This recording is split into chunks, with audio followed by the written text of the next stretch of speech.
রাজশাহীর বানেশ্বর মোড়ে পুলিশের ট্রাফিক বক্সের সামনে প্রকাশ্যে ব্যাটারি চালিত অটোরিকশা থেকে 10 থেকে 20 টাকা করে চাঁদা আদায় করছে একটি চক্র।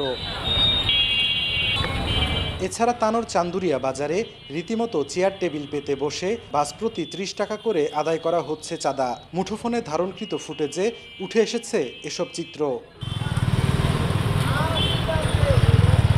আর পুলিশ সুপার অফিসের সামনে হিউম্যান হলার গাড়ির স্ট্যান্ড, সেখানে প্রতিদিন অর্ধশত গাড়ি থেকে মালিক সমিতির নামে 100 টাকা করে চাঁদা নেওয়া হচ্ছে। আর কোর্ট থেকে বানেশ্বর পর্যন্ত 4টি পয়েন্টে চাঁদা দিতে হচ্ছে আরও 120 টাকা থেকে 150 টাকা পর্যন্ত। রাজনৈতিক প্রভাব খাটিয়ে বাস, ব্যাটারি চালিত অটোরিকশা, হিউম্যান হলার ও সিএনজি থেকে অন্তত 20টি পয়েন্টে চাঁদা আদায় করছে চক্রটি।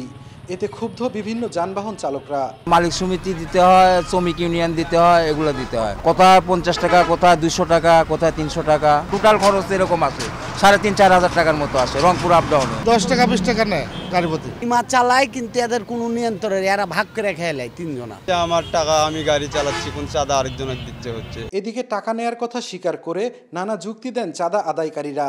আর বাস মালিক সমিতির দায়িত্বশীল নেতা বলেন, সংগঠনের পেছনে ব্যয় হয় চাঁদার টাকা। যদিও কোন খাতে কত টাকা ব্যয় হয় তার কোনো হিসাব দিতে পারেননি তিনি। গাড়ি প্রতি আমাদের 30 টাকা কমিশন, এটা হলো মালিক সমিতির লোক। আমরা 100 টাকা আমাদের একটা স্লিপ কাটা হয়, এই অফিসারি ফান্ডে টাকাটা থাকে, অফিস পরিচালনার ক্ষেত্রে ব্যয় হয়। আগে ঢাকাগঞ্জ থেকে 650 টাকা নেওয়া হতো, আমি এখন মাত্র 30 টাকা নিই। 30 টাকা নিয়ে মাস্টাররাই ধরেন নিয়ে নেয়, আমার অফিসে হয়তো 10-20 টাকা জমা। আইন শৃঙ্খলা বাহিনীর শীর্ষ কর্মকর্তারা জানান, জড়িতদের বিরুদ্ধে ব্যবস্থা নেওয়া হবে। কোনটা বাসের নিজস্ব টোল, কোনটা চাঁদাবাজি, কোনটা অন্য কিছু, এটা চিহ্নিত করা একটু কষ্টকর। আমরা চাঁদাবাজির মামলা নিচ্ছি, সুনির্দিষ্ট তথ্য থাকে আমরা অবশ্যই মামলা নেব, সেই জায়গায় আমরা সিকিউর করব।